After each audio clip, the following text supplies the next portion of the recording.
केंद्रीय कर्मचारियों को मिलने वाले महंगाई भत्ते में सरकार ने बढ़ोतरी कर दी है। 7 मार्च को हुई कैबिनेट मीटिंग में सरकार ने 4% डीए बढ़ाने का ऐलान किया है। ये 1 जनवरी 2024 से लागू होगा।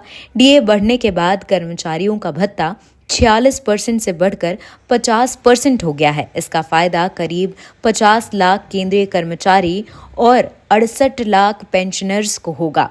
डीए 46% बढ़कर 50% होने के कारण अब मकान किराया भत्ता भी बढ़ जाएगा।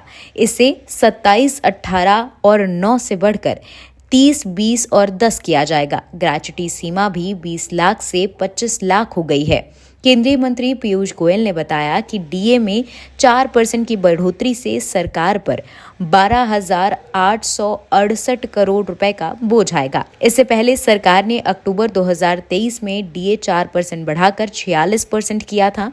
महंगाई भत्ता साल में 2 बार जनवरी और जुलाई में बढ़ाया जाता है।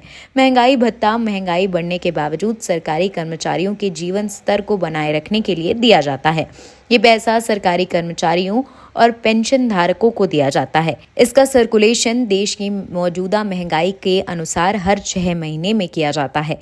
इसकी गणना संबंधित वेतनमान के आधार पर कर्मचारियों के मूल वेतन के अनुसार इसको दिया जाता है। महंगाई भत्ता शहरी और अर्ध शहरी या ग्रामीण क्षेत्रों के कर्मचारियों का अलग अलग हो सकता है।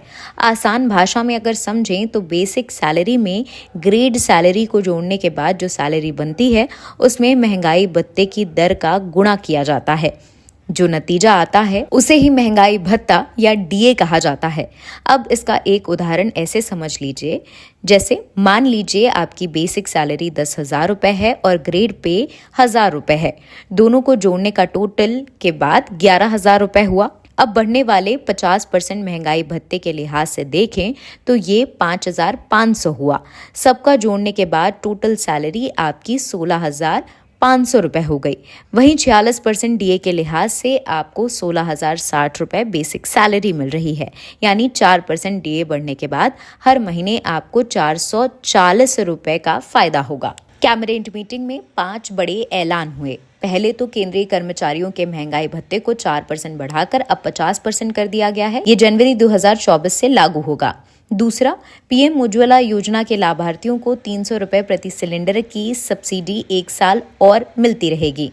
कच्चे सूत का एमएसपी 285 रुपए से बढ़ाकर 5,335 रुपए प्रति क्विंटल कर दिया गया है। पूर्वोत्तर क्षेत्र में इंडस्ट्रियलाइजेशन को बढ़ावा देने के लिए 10,237 करोड़ रुपए दिए जाएंगे।